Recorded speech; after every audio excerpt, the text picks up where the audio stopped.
Okay, so for our project, we started out using Poplet, where we could brainstorm our ideas to develop a better research question for our topic. We looked at different characters in the film, such as Jonah Hill and Brad Pitt, and their characters that they portrayed, um, Billy Bean and Peter Brand. We also looked at why there were true events and fictional events, and that brought us to the library resources page. Here we are on the library resources page, and we are going to look up Moneyball to see what our college has that'll be helpful for us.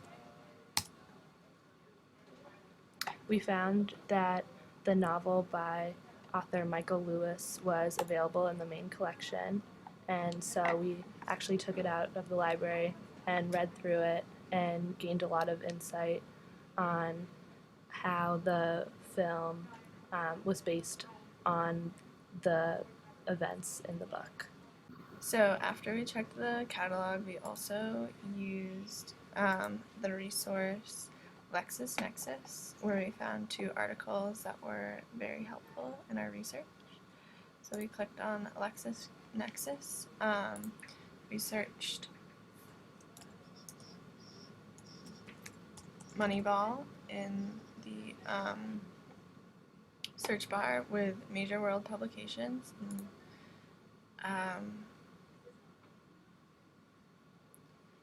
In our search, we looked at magazines and journals, and we found one article, Jonah Hill Throws a Curveball, which was linked to how Jonah Hill portrayed the dramatic character of Peter Brand.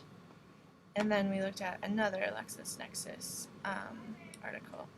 In this next LexisNexis article, called Brad's Pitch, Why an A-List Actor Was Willing to Go to Bat for Moneyball, an adventure story about sabermetrics, the author talks about how character portrayal was really important, as well as how in the novel Moneyball there wasn't quite enough narrative for director Bennett Miller to take away from reading it. So he ended up having to add many facets of dramatization and elaboration in order to gain more of an appreciating audience of his work.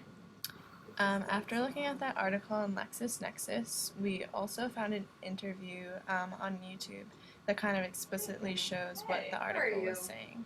So we're going to watch 1 minute of this. Brad, how is it playing a character who's alive, still doing the same job as 20 years? He's got family, he's got parents, and he's got kids that are going to see this, and a wife, and so there is that added responsibility. For whatever reason, I didn't feel like he was going to have to leave the country, as he stated often. And he's here today, so I think we're okay. How did that go for you when you hear, hey, Brad Pitt's going to play you in the movie? It was a little surreal, and I thought, as I said many times, I figured he'd have better roles to play, so at some point it wouldn't happen. But Brad, the experience has been great. Getting to know Brad, he's made me comfortable with it. Bennett Miller as well, as comfortable as I can be. I did renew my passport, another one for Friday, but it's very surreal. I mean, it's a Brad. Listen, it's flattering anytime you have an actor. Brad's level. I'd be interested in the story, really, not just me. Here we have two great articles that we used because we found that having a film that's based on true events can have a negative impact on those who were actually involved.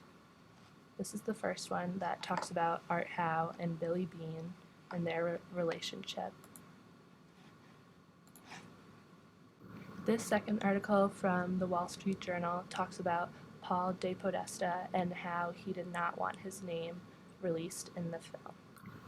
Next, we looked on AP Images, and we found two images that were particularly interesting. The one on the left is of Billy Bean and Art Howe, and the one on the right is of Billy Bean and the owner of the Oakland A's. both of these relationships were portrayed in the Moneyball film, and it was interesting to see their relationships captured in real life. Here we have a comparison between the teams of the 2002 New York Yankees and the 2002 Oakland Athletics.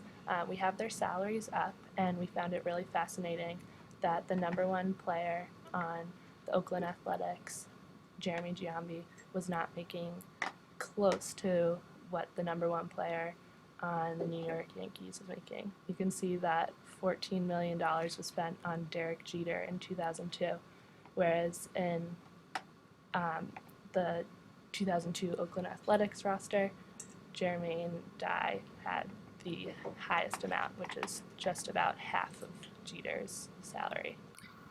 This concludes our screencast for our research dossier for the Moneyball film.